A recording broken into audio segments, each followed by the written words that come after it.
mo sa babaeng to? Anong meron sa kanya na wala kaming mag-ina? Para itapon mo kami ng ganun-ganun lang?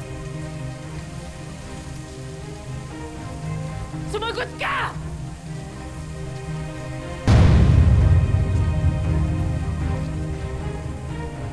Mahal ko si Selena. Noong mga oras na hirap ako at halos gumuho na ang mundo ko, isang taong tumulong at umagapay sa akin. Huwag ka mag-alala, Daniel. Tutulungan kita. At hindi kita pababayaan kahit kailan.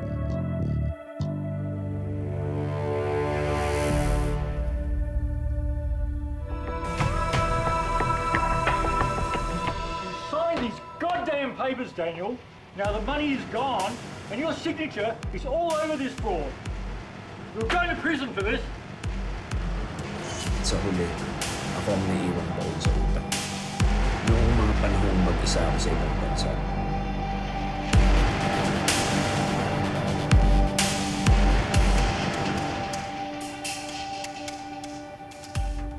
Aaminin ko, noong una, sadyang natukso lang talaga ako. Head of production si Selena, at madaling mabulag kapag boss mo ang lumapit sa'yo. Sana kinausap mo ako, Daniel. Naiintindihan naman kita eh. Para saan pa? Para saan pa, Grace? Alam mo ba kung ano yung sinasabi ng pamilya mo sa akin nung nasa ibang bansa ka? Na house husband lang ako. Wasak na wasak pagkatao ko. Yan. Yung pride mo. Yung lintik na pride mo yung dahilan kung bakit mo kami iniwang mag-ina.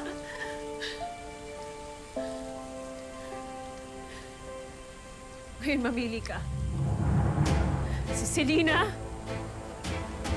o kaming mag-ina.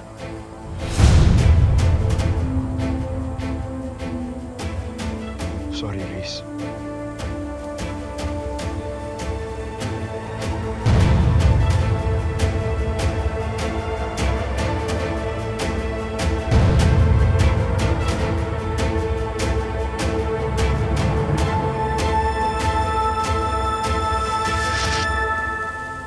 Sana maging masaya kayo ng bago mong kasal.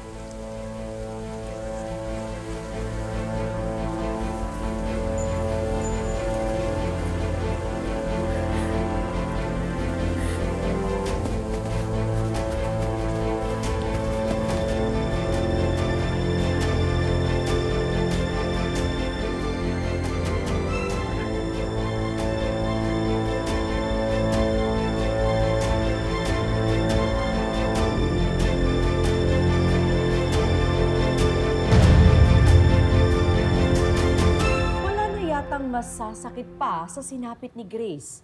Niloko na ng sariling asawa, inamin pa sa harap ng maraming tao na mas mahal nito ang kabit niya kaysa sa kanya. Parang 2 beses sinaksak sa puso at inasinan pa.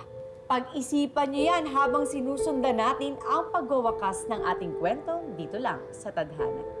Mga walang yayang mga hayop na yan. Buwisit sila. Pero huwag ka mag-alala, ate, ha? Ide-demanda natin sila. Yan si Kuya Daniel, ipakulong mo yan. Kabit niya lang yon. Ikaw ang legal na asawa, ate. Ikaw ang may karapatan. May habol tayo sa kanya.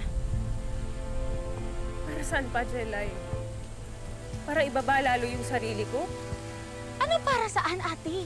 Niloko ka niya. Nakita mo naman kung paano siya pumili kanina, di ba? Sa harap ng maraming tao, pinili na si Selena.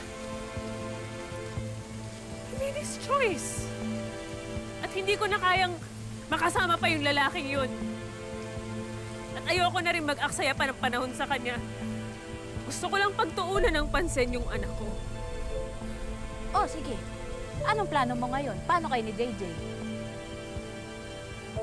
Babalik ako ng abroad. Babalik ka ng abroad. Bakit? para ulitin mo yung pagiging domestic helper mo. Di ba dati sabi mo sa akin, nahihirapan ka kasi isang buong malaking bahay, ikaw lang mag-isa ang naglilinis? Ngayon, kaya mo pang bumalik doon? Kakayanin ko. Kahit mahirap, kahit tumapak pa ako sa apoy, gagawin ko lahat para sa kinabukasan ng anak ko.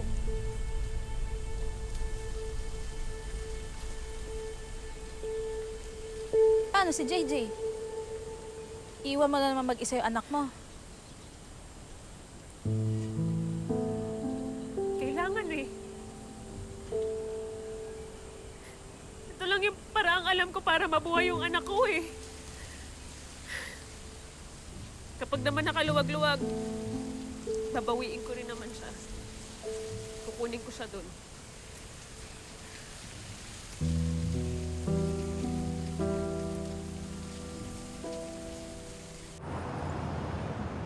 Ma'am, maraming salamat po ulit. Yes po, hawak ko na po yung mga necessary documents. Ma'am, maraming salamat po ulit sa pag-approve ng deployment ko sa New Zealand, ha? Yes, ma'am, you will not be disappointed. Sige po, sige po. See you soon. Bye-bye po. Salamat ulit. Mami, sando na naman po bukas. Pwede po tayo mag-mall? Oo naman, anak. Sige, mag-mall tayo bukas. Tapos kakain tayo ng mga gusto mong pagkain. Tapos manonood tayo ng sine. Tsaka di ba may gusto kang laruan? O, bibili natin yun bukas. Gusto mo yun, di ba? O, basta galingan mo sa school today, ha? Papa.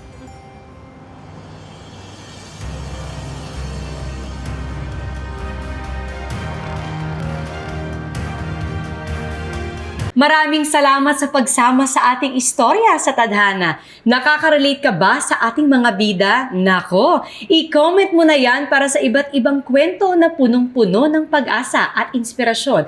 Mag-subscribe na sa GMA Public Affairs at YouTube channel. I-click na rin ang bell button para lagi kang updated sa pinakabagong storya ng Tadhana.